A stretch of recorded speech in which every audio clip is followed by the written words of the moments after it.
கெட்டிக்கார சேவல். ஒரு நாள் காலையில் ஒரு மரத்தின் மீது சேவல் உட்கார்ந்து இருந்தது.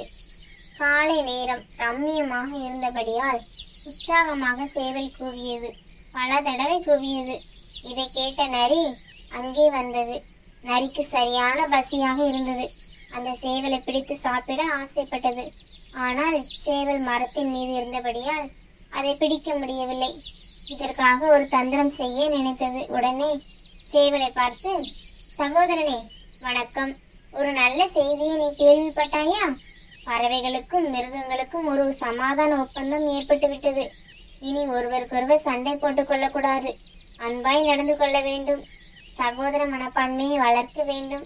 நீ கொஞ்சம் கீழே வாயேன், இந்த நல்ல செய்தியை பற்றி பேசுவோம் என்றது. நரியின் தந்திர பேச்சை சேவல் புரிந்து கொண்டது. அதை வெளியே காட்டவில்லை. தூரத்தில் எதையோ பார்ப்பதை போல் தலையை தூக்கி தூக்கி பார்த்தது. இதை கண்ட நரி, என்ன சகோதரா, ரொம்ப அக்கறையாக எதையோ அடிக்கடி பார்க்கிறாயே, அங்கு என்ன இருக்கிறது என்று கேட்டது. அதற்கு சேவல், அங்கே சில வேட்டை நாய்கள் வருவது மாதிரி தெரிகிறது. வேட்டை நாய்கள் தானா என என்பதை கவனிக்கிறேன் என்றது. அவ்வளவுதான். நரிக்கு உடல் நடுங்கி விட்டது. வேக வேகமாக, சரி சரி, நான் அப்புறமாக வந்து உன்னிடம் பேசுகிறேன் என்று கூறி கிளம்பி விட்டது. சேவல், அருமை சகோதரா, போகாதே, நான் இதோ கீழே வருகிறேன். நாய்களை கண்டு ஏன் பயப்படுகிறாய்?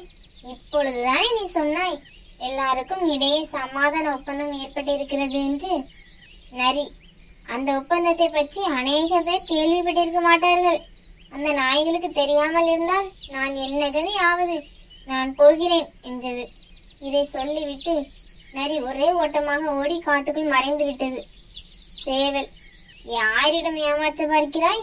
உன்னுடைய கெட்டிக்கார பொய்கள் எல்லாம் என்னிடம் வலிக்காது என்று கூறிக்கொண்டே சிரித்தது. நீதி, கெட்டிக்காரன் புழுகினாலும் அது புத்திசாலியிடம் வெளிப்பட்டுவிடும். இந்த கதை பகுதி உங்களுக்கு பிடித்திருந்தால் லைக் பண்ணுங்கள், கமெண்ட் பண்ணுங்கள், ஃப்ரெண்ட்ஸுக்கு ஷேர் பண்ணுங்கள். மறக்காமல் நம்ம சேனலை சப்ஸ்கிரைப் பண்ணுங்கள்.